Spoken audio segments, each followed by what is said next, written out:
Hello, Mark. I'm Iris, and my student number is 51. I'm a sophomore at NCUE. Today, I'm going to read a speech. The title is "How We Can Eat Our Landscapes," and the speaker is Warhurst.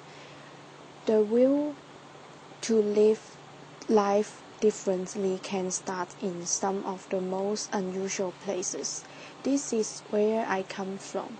Sophomore is a market town in the north of England. 50,000 people. Between Leeds and Manchester, fairly normal market town. It used to look like this, and now it's more like this, with fruit and veg and herbs sprouting up all over the place. We call it propaganda gardening. Laughter. Corner railway station car park, front of a health center, people's front gardens, and even in front of the police station. Laughter. We have got edible canal towpaths, and we have got sprouting cemeteries. The soil is extremely good. Laughter. We have even invented a new form of tourism. It's called vegetable tourism, and believe it or not, people come from all over the world to poke around in our waste beds, even when there's not much growing. Laughter. But it starts a conversation. Laughter. And you know, we are not doing it because we are boring. Laughter. We are doing it because we want to start a revolution. We try to answer this simple question. Can you find a unifying language that cuts across age and income and culture that will help people themselves find a new way of living, see spaces around them differently, think about the resources they use differently, interact differently? Can we find that language? And then can we replicate those actions?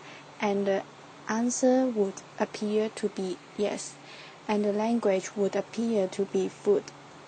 So, 3.5 years ago, a few of us sat around a kitchen table and we just invented the whole thing. Laughter. A pause. We came up with a really simple game plan that we put to a public meeting. We did not consult, we did not write a report in love of our that. Laughter. And we said to that public meeting in Sophomore, look, let's imagine that our town is focused around 3 places. A community plate, the way we live our everyday lives, a learning plate, what we teach our kids in school and what new skills we share amongst ourselves, and business, what we do with the pound in our pocket and which business we choose to support. Now let's imagine those places agitated with community actions around food. If we start one of those community places spinning, that's really great. That really starts to empower people. But if we can then spin that community plate with the learning plate, and then spin it with the business plate, we have got a real show there. We have got some action theater. We are starting to build resilience ourselves. We are starting to influence community ourselves, and we have done it all without flipping strategy documents. Applause.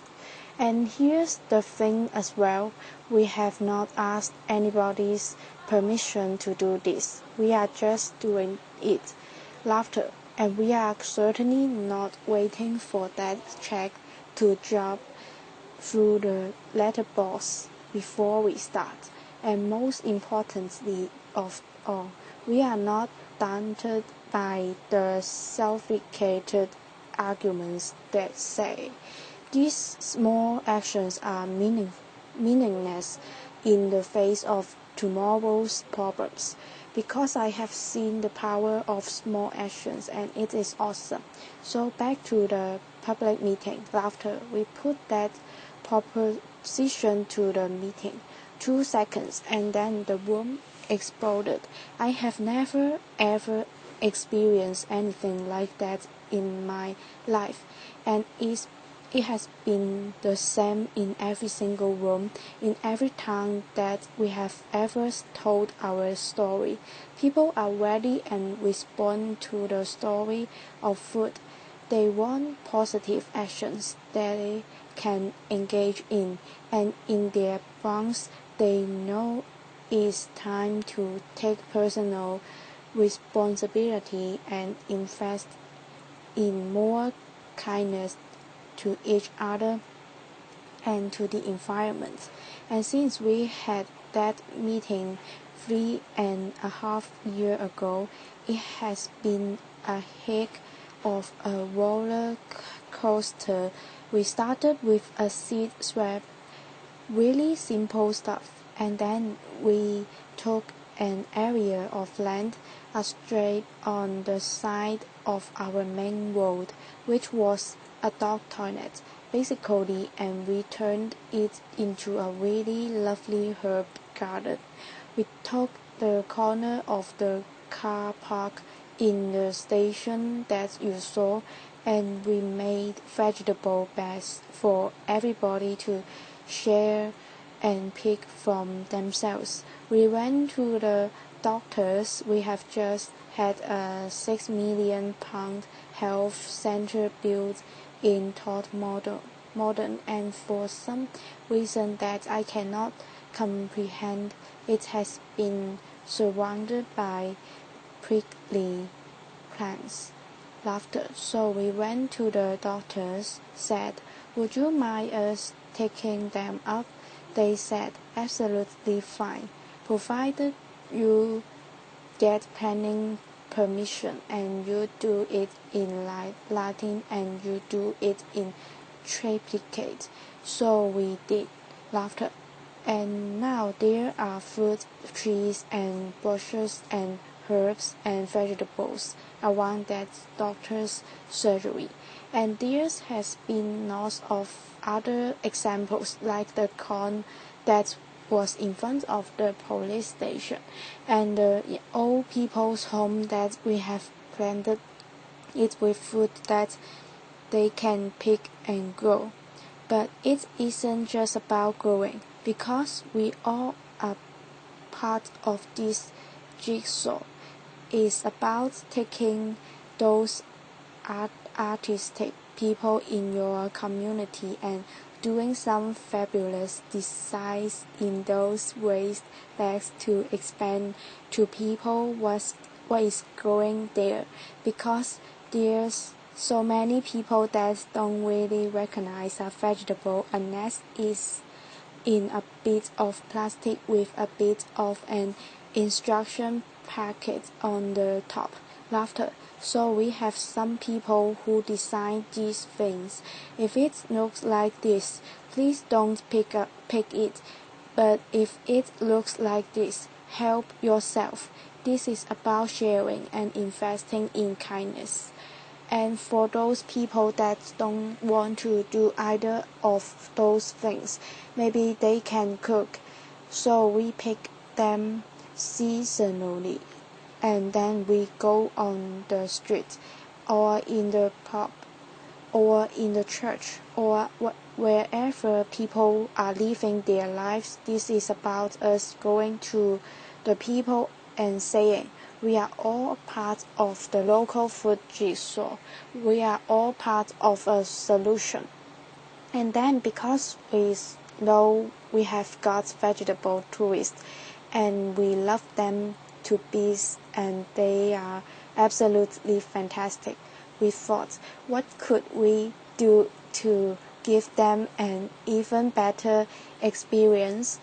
So we invented, without asking, of course, the incredible edible green votive, and this is a votive of exhibition gardens and edible topics and bee-friendly size and the story of pollinators, and is a wanted Walton that we design that takes people through the whole of our town, past our cafes and our small shops, through our markets, not just to and fro from the supermarket. And we are hoping that in changing people's football around our town, we are also changing their behavior.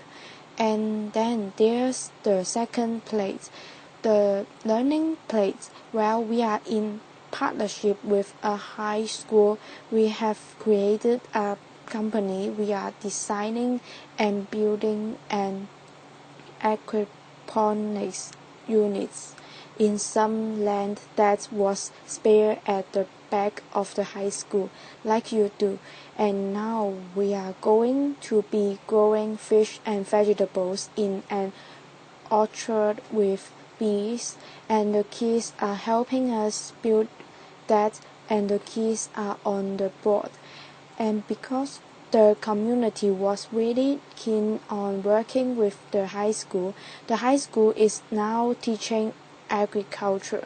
And because it's teaching agriculture, we started to think, how could we then get those kids that never had a qualification before in their lives but are really excited about growing? How can we give them some more experience? So we got some land that was donated by a local garden center. It was really quite moody, but in a truly incredible way, totally voluntary led. We have turned that into a market garden training center, and that is polytunnels and waste bags in and all the things you need to get the soil under your fingers and think maybe there's a job in this for me in the future.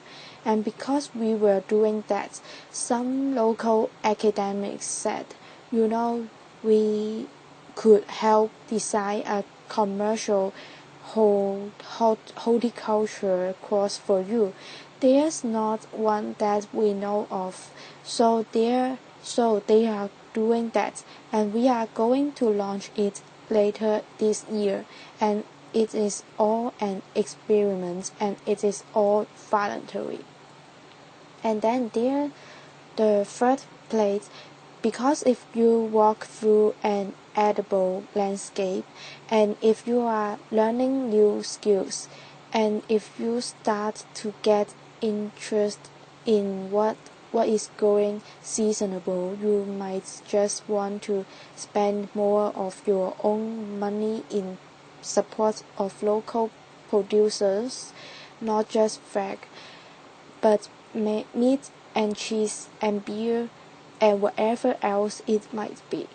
But then we are just a community group, we are just all volunteers. What could we actually do? So we did some really simple things. We fundraised, we got some black broths. We put incredible edible on the top. We gave it every market trader that was selling locally, and they scrambled on what they were selling in any 1 week. Really popular. People congregated around it, sales were up. And then we had a chat with the farmers, and we said, we are really serious about this, but they didn't actually believe us. So we thought, okay, what should we do? I know If we can create a campaign around one product and show them there is local loyalty to that product, maybe they will change their mind and see we are serious. So we launch a campaign because it just amuses me, called Every Egg Matters Laughter. And what we did was we put people on our egg map.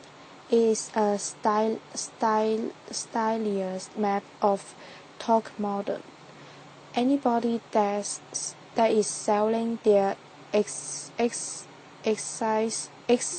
eggs at the garden gate perfectly legally to their neighbors, they have stock on there.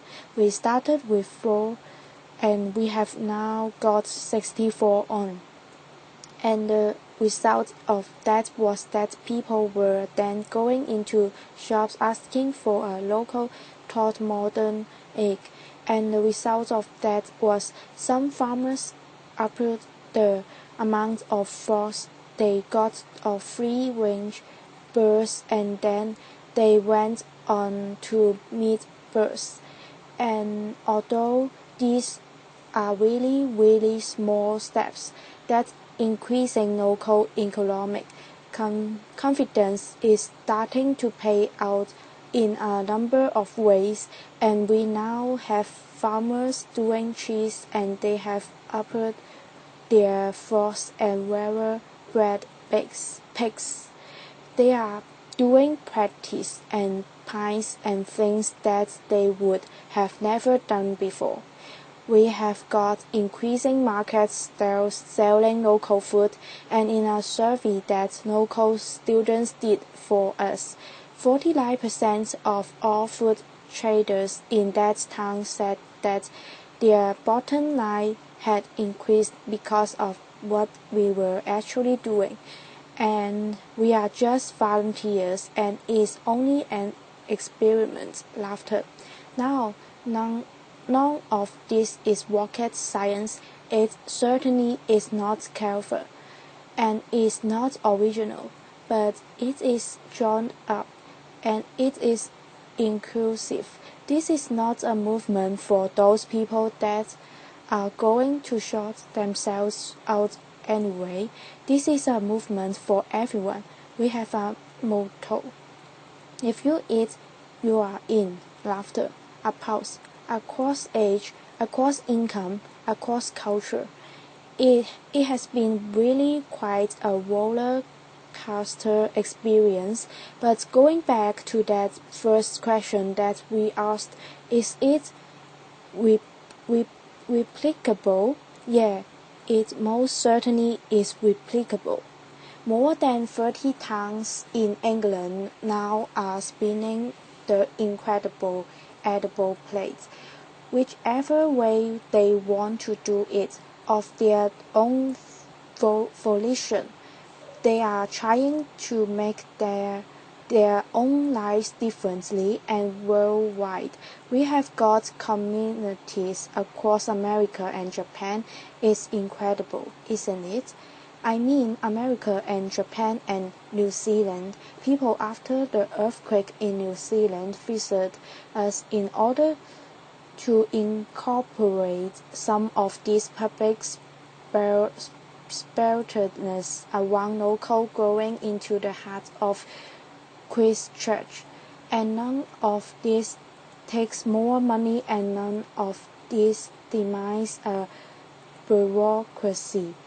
But it does demand that you think things differently, and you are prepared to bend budgets and work programs in order to create that supportive framework that communities can browse off. And there's some great ideas already in our page. Our local authority has decided to make everywhere incredible, edible, and in support of that have decided to do 2 things.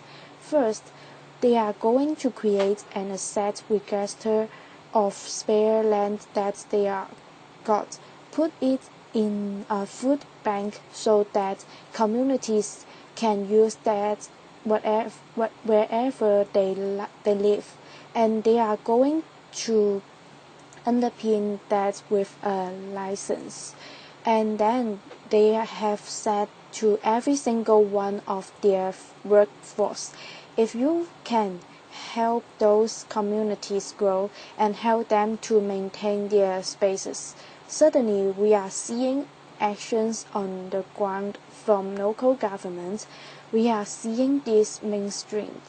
We are responding creatively at last to what's real demanding of us, and there's no more you could do. Just to list a few. 1. Please stop putting prickly plants around public buildings. Is a waste of space. Laughter. Secondly, please create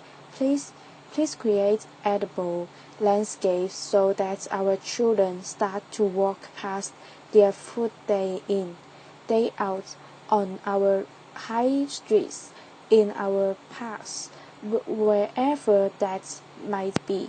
Inspire local planners to put the food sites at the heart of the town and the city plan, not relegate them to the edges of the settlements that nobody can see. Encourage all our schools to take this seriously. This isn't a second-class exercise. If we want to inspire the farmers of tomorrow, then please let us say to every school, create a sense of purpose around the importance to the environment, local food and soils. Put them at the heart of your school culture, and you will create a different generation. There are so many things you can do, but ultimately, this is about something really simple. Through an organic process, through an increasing recognition of the power of small actions, we are starting, at last, to believe in ourselves again and to believe in our capacity, each and every one of us, to build a different and a kinder future. And in my book, that's incredible. Thank you. Applause. Applause. Thank you very much. Applause. Thank you for your listening.